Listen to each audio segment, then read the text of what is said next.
예, 안녕하세요. 리눅스 패키지 제대로 알고 관리하자. 마지막 편입니다. 자, 레드햇 기준으로 해서 패키지가 어디에 설치되고, 이 패키지라는 RPM이라고 하는 그 파일에 대해서도 간단하게 한번 설명을 좀 드려보도록 하겠습니다. 자, 우리가 레드햇 계열이라고 하면 센토스 아니면은 이제 로키 이런 것들을 굉장히 많이 쓰고요. 아니면 레드 엔터프라이즈 리눅스도 많이 사용하게 됩니다. 저희는 실습을 센토스를 기반으로 한번 해볼 예정이고요.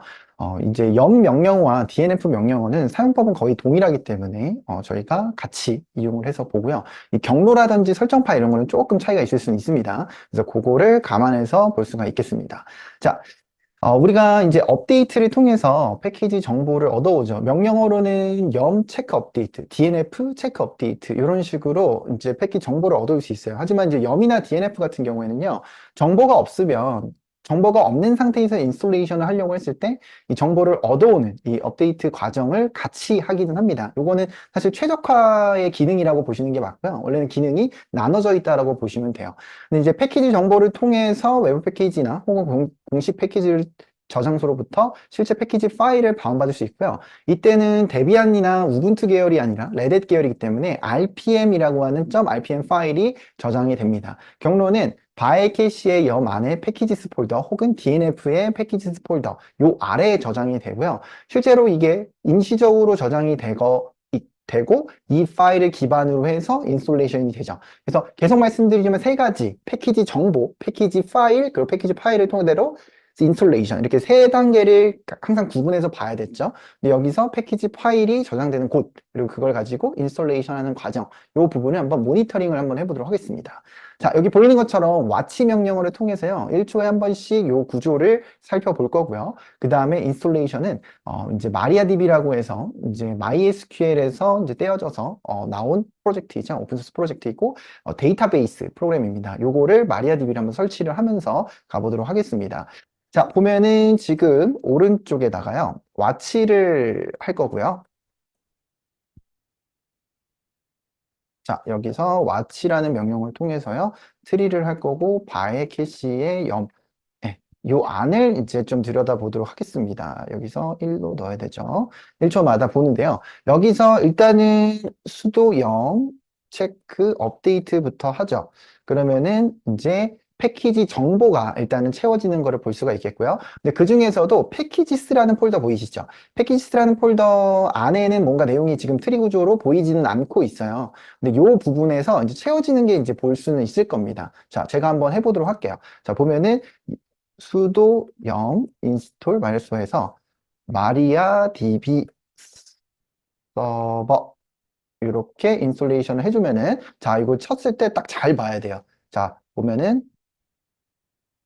자, 보시게 되면 인스톨레이션을 할 때 여기 안에 지금 보이시죠? .rpm 파일들이 임시적으로 패키지스 폴더 안에 저장이 됩니다. 그리고 파일이 저장된 걸 기반으로 해서 인스톨레이션이 이루어지는 거죠. 그리고 다 끝나면 지워지기 때문에 지금 다시 비워진 걸 볼 수가 있는 겁니다.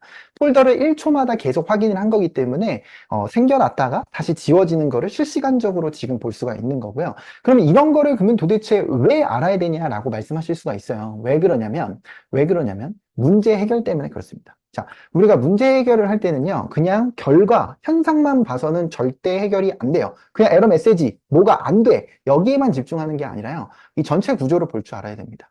건물에 물이 새면 그 물이 새는 그 부분만 보면 안 되고요. 이 전체 구조를 보고 진단하고 어디서부터 어디까지가 문제가 있는 건지를 확인할 수 있어야지 해결이 됩니다. 말씀드린 것처럼 리눅스는 오픈소스고 많은 기업들에서 응용해서 사용하고 그렇기 때문에 이 패키지 관리가 블랙박스처럼 그냥 단순화되어 있지 않아요. 그래서 이런 구조들을 정확하게 이해하고 리눅스 서버 그리고 인베디드, 리눅스 인베디드 이런 것들을 다룰 수 있는 엔지니어, 개발자분들이 이런 구조들을 이해하고 있을 때 세부적으로 어디부터 어디까지가 문제가 있는지를 진단하고 해결을 하실 수가 있습니다. 예, 그래서 이 부분이 지금 실제 패키지가 저장되는 이제 설치되는 과정이라고 볼 수가 있겠고, 말씀드린 대로 패키지 정보를 통해서 패키지 파일이 임시 저장됐다가 RPM이라고 하는 패키지 관리자 명령어를 로우 레벨에서 이제 내부적으로 명령을 입력하는 거죠. 사실상 yum이나 DNF가 RPM을 부른다라고 보시면 돼요. 호출한다고 보시면 됩니다. 그래서 여기에 있는 RPM 파일을 통해서 설치가 이루어진다.